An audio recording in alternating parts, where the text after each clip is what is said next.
The morning light spilled softly through the floor-to-ceiling windows of the Cross mansion, but Ethan Cross barely noticed. His mind was already in boardrooms and balance sheets, billion-dollar decisions waiting for his signature. In his arms, his newborn daughter stirred, letting out a small, fragile sigh. She was warm, real, and suddenly heavier than any responsibility he had ever carried. Across the room, Lily watched him silently. She had been awake all night, rocking the baby, memorizing every breath as if her heart already knew something her mind refused to accept. When the nanny arrived, Lily stiffened. The woman smiled politely, her credentials flawless, her voice calm, but her eyes darted just a little too much. "Do we really need to leave her today?" Lily asked, her voice barely above a whisper. She stepped closer, adjusting the baby's blanket with trembling fingers. "I don't feel right about this." Ethan sighed gently, trying to sound reassuring. "We interviewed her for weeks. She came highly recommended. You worry too much." He meant it kindly, but the words landed like a quiet dismissal. Lily's lips parted, as if she wanted to say more, warn him, beg him, but instead, she nodded. Trusting him had always been easier than arguing. The nanny reached out, and Lily hesitated before handing over the baby. The pause was brief, almost invisible, yet it carried the weight of a lifetime. As the baby settled into the nanny's arms, Lily felt something inside her crack. At the door, Ethan turned back. Lily stood frozen, her hands clasped tightly at her chest. For a moment, something flickered in his mind, a thought he couldn't name. But his phone buzzed. The car was waiting. The moment passed. "I'll be back before you know it," Ethan said, kissing Lily's forehead. She forced a smile, though her eyes glistened. "Please be careful," she replied. As the door closed behind him, the lock clicked louder than it should have. Lily flinched. Upstairs, the baby began to cry softly. And in that quiet, luxurious house, trust, once given so easily, began its slow, irreversible collapse. Ethan was reviewing numbers in a glass-walled hotel conference room when his phone vibrated across the table. He almost ignored it. Almost. The screen showed an unknown number, the kind he usually sent to voicemail. Something made him answer. "Mr. Cross." The voice was official, flat, careful. "Yes, this is Officer Daniels with the city police. There's been an incident at your residence." The word incident echoed in Ethan's ears as the room seemed to tilt. He stood slowly, pressing the phone tighter against his ear. "Is my wife okay?" There was a pause, just half a second too long. "Sir, you need to come home immediately." Ethan didn't remember leaving the room. He didn't remember the elevator ride or the drive back to the hotel. He only remembered the next call, the one that came before he could even pack his bag. The hospital. They spoke in soft voices, the way people do when delivering news that cannot be undone.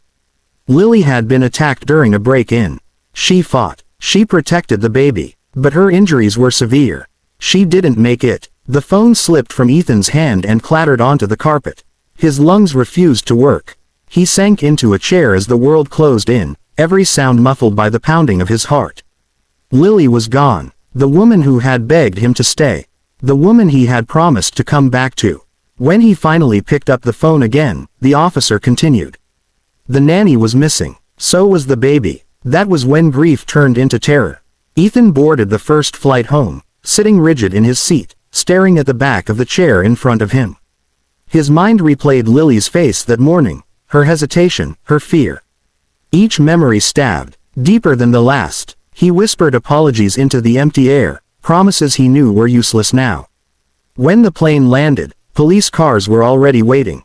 Red and blue lights sliced through the darkness as they pulled into his estate.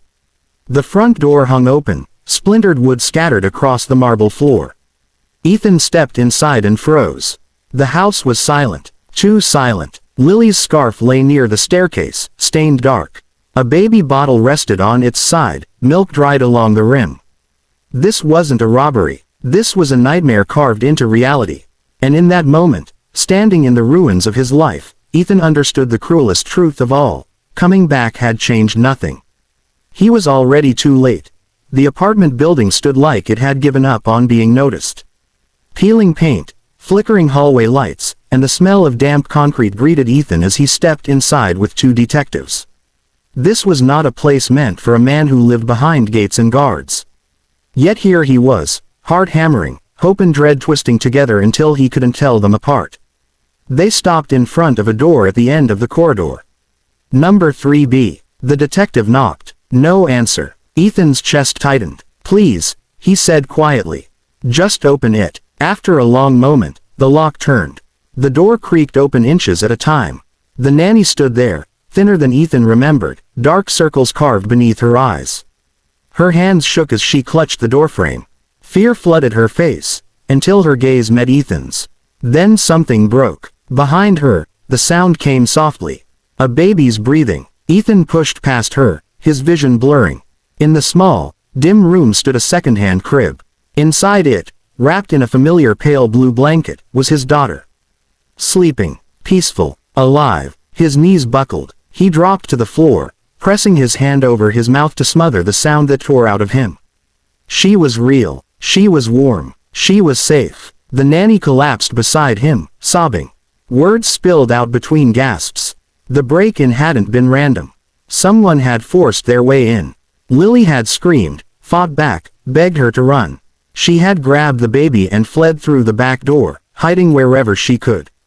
She'd watched the news in terror, hearing herself painted as a kidnapper. I tried to call, the nanny cried. No one believed me. I was scared they'd take her away. I was scared of you. Ethan flinched. He deserved that fear. The detectives exchanged glances as the truth settled heavily in the room. This wasn't betrayal. It was survival. Ethan reached into the crib, lifting his daughter carefully. She stirred, her tiny fingers curling around his. In that fragile grip, something inside him finally shattered completely. He looked at the nanny. This woman he had judged, doubted, blamed. Thank you, he whispered. The words tasted like regret. As they left the apartment, sunlight crept through the cracked hallway window. The baby slept against Ethan's chest, unaware of the lives torn apart to keep her breathing. Justice would come later. Answers would follow. But for now, Ethan held the truth in his arms, and it weighed more than all his wealth combined. Ethan returned to the mansion, the driveway eerily quiet under the gray afternoon sky. The police had cleared the property, and the nanny had already left, insisting he didn't need to thank her. But the emptiness of the house felt heavier than ever. Each room whispered Lily's absence, every hallway echoing the laughter that would never return. He carried his daughter into the nursery, the soft light filtering through the blinds catching on her tiny eyelashes.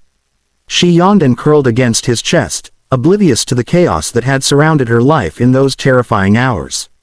Ethan sat down on the rocking chair, holding her so carefully, as if his arms could shield her from the mistakes he had made. The nursery, once a room of anticipation and joy, now seemed a silent monument to loss. Ethan ran his hands over the furniture, the crib, the little toys, all bought in the excitement of a family he thought he could protect. He realized that money, power, and influence had been useless against the very things that mattered most. In the living room, Lily's scarf still lay on the coffee table. He picked it up, inhaling her faint scent, and felt the crushing weight of regret. Her warning that morning, the look in her eyes, the pause at the door, it all came rushing back. He should have listened. He should have stayed. But he hadn't. Ethan whispered promises into the quiet house, soft vows that he knew could never bring her back. He promised his daughter a life filled with love and safety, one that would honor her mother's memory. And yet, the grief lingered, a constant reminder that some lessons come too late, and some losses cannot be mended. As night fell over the mansion, he tucked his daughter into her crib and watched her sleep. He felt the first tears since the tragedy streaked down his cheeks, not just for Lily, but for himself, for the blind arrogance that had cost him everything. Ethan knew that every day forward would be a mix of guilt, devotion, and silent remembrance.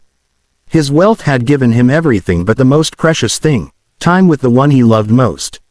Now, with only his daughter by his side, he would dedicate his life to protecting her, to honoring Lily's memory, and to never taking for granted the fragile beauty of trust and love.